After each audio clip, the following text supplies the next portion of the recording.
seen by a dog. Page 139.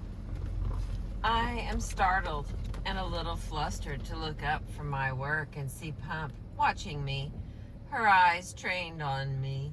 There is a powerful pull to a dog who looks you in the eyes. I am on her radar. It feels that she is looking not just at me, but to and into me. Look a dog in the eyes, and you get the definite feeling that he is looking back. Dogs return our gaze. Their look is more than just setting eyes on us. They are looking at us in the same way that we look at them. The importance of the dog's gaze when it is directed at our faces is that gaze implies a frame of mind. It implies attention. A gazer is both paying attention to you and possibly paying attention to your own attention. It is at its most basic level. Attention is a process of bringing forward some aspect of all the stimuli bombarding an individual in a moment. Visual attention begins with looking, auditory attention with hearing. Both are possible for all animals with eyes and ears. Just having the sensory apparatuses isn't sufficient to do what we generally mean by paying attention. Though, considering what it is one has turned to look or hear. When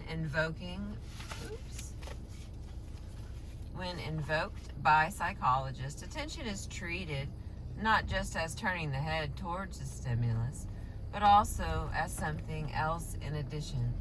A state of mind that indicates interest, intent, in attending to someone else's head. In attending to someone else's head turns, one may be demonstrating an understanding of the psychological states of other people, a distinctively human skill. We attend to others' attention because it helps to predict what that someone other will do next, or what he can see and what he might know. One of the deficits that many people with autism have is an inability or lack of inclination to look at other people's eyes. As a result, they aren't instinctively able to understand when other people are paying attention or how to manipulate others' attention. The simple ability to focus on some things while ignoring others is crucial for any animal. Object one sees, smells, or hears may be more or less relevant for survival.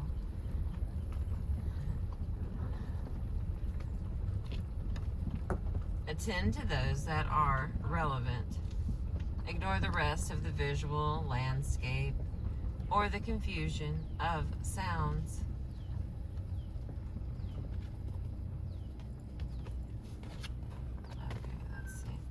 Even with survival no longer our most pressing concern, humans are constantly trying to direct, divert, or attract attention. Some attention mechanism is required to do all the ordinary things of our days, to listen to someone talking to us, to plan a walking route to work, even to remember what one was thinking a moment ago. Dogs, social animals like us, and also more or less relieved of survival pressures, surely have some interesting mechanisms with which to attend to the world. By virtue of their different sensory abilities, though, they are able to attend to things we never notice, such as how our odor changes through the day.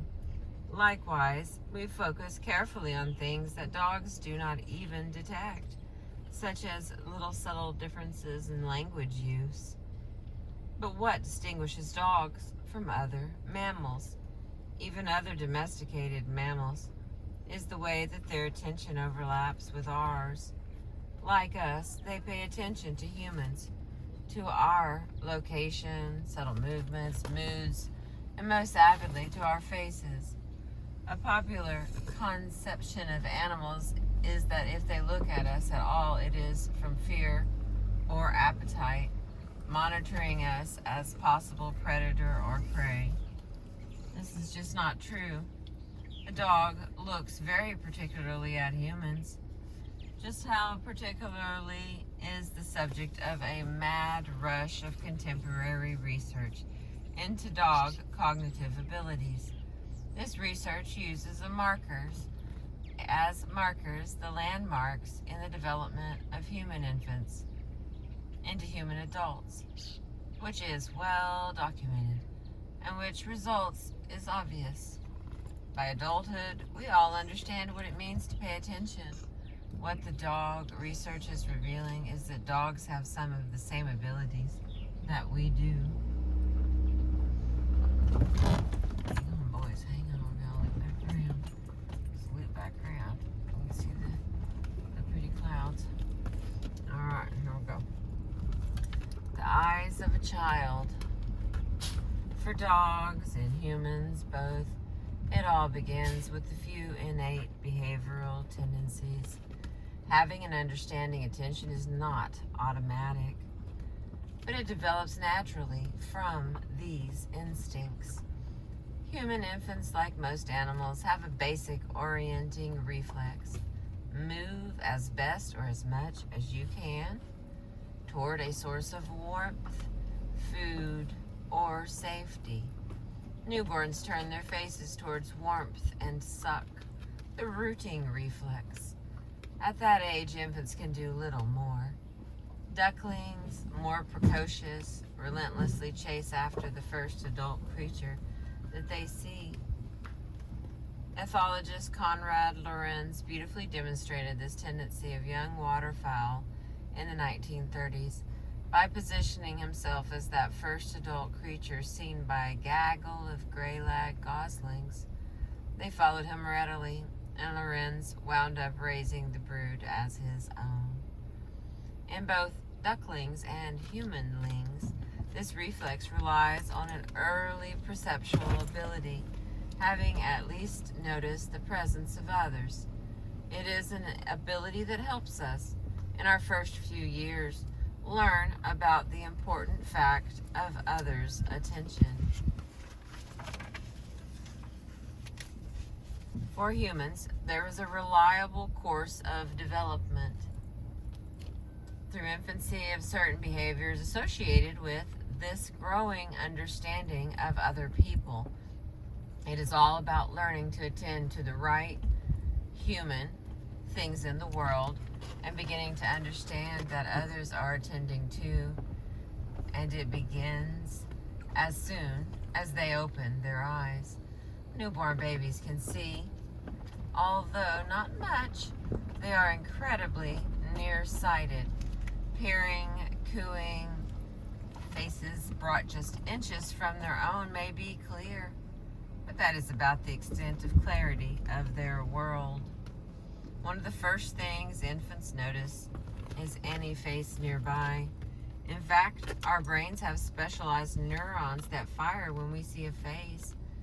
Infants can detect and prefer to look at a face or something face-like, even 3 points forming a V rather than other visual scenes. From early in their lives, infants stare longer at that which interests them, the mother's face being among the first items of interest. Soon, infants also learn to distinguish a face looking toward them from one looking away. This is a simple skill, but not a trivial one. Out of the visual cacophony of the world, they must start noticing that there are objects, that some of those objects are alive, and that some of those alive objects are of particular interest, and that some of those interesting live objects attend to you when they face you. Developmental psychologists rely on the fact that though infants cannot report what they are thinking, they reliably look longer at things that interest them. By using this one feature of infant behavior, psychologists gather data about what the infant can see, distinguish, and understand, and what he prefers. Once that is established and their own visual acuity improves, infants focus on the details in that face. They delight at peekaboo, a game playing simply with the importance of eyes. As psychologists have shown by sticking out their tongues and making faces at infants, very young infants can imitate simple expressions. Of course, these expressions don't have the meaning that they will later.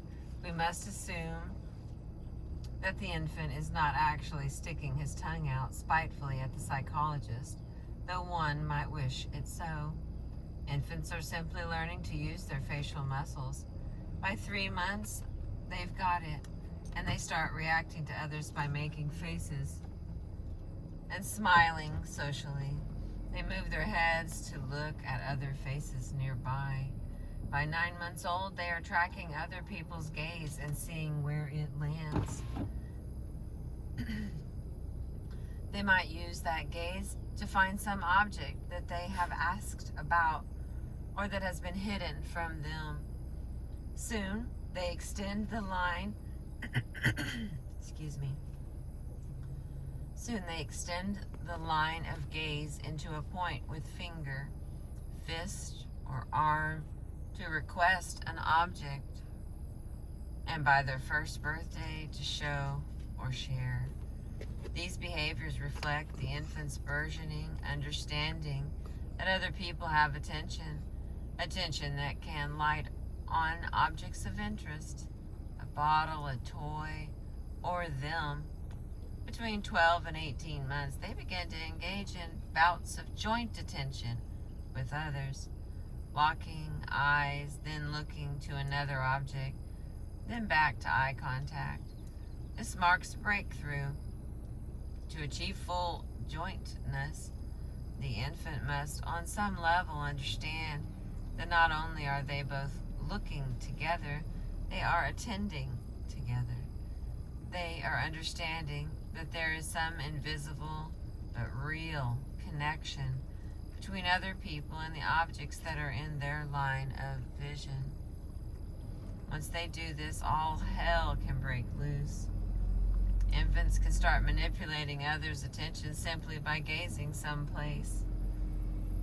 They check out where other people are looking and pointing, and they begin to notice if adults are looking at them while they are doing activities they want to share or conceal. They will give an anticipatory glance at an adult before pointing or showing themselves. They work very hard to get attention looking at them.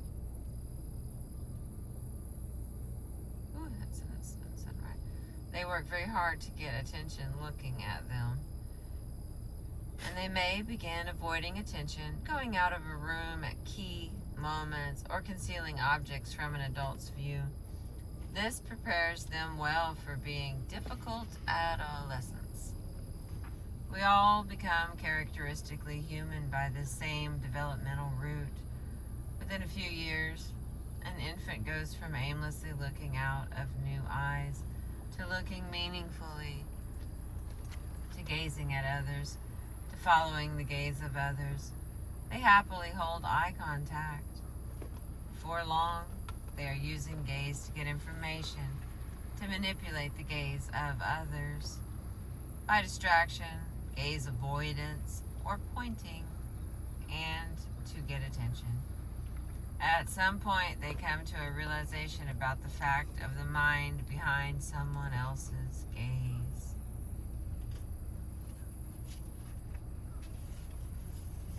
Thank you for listening.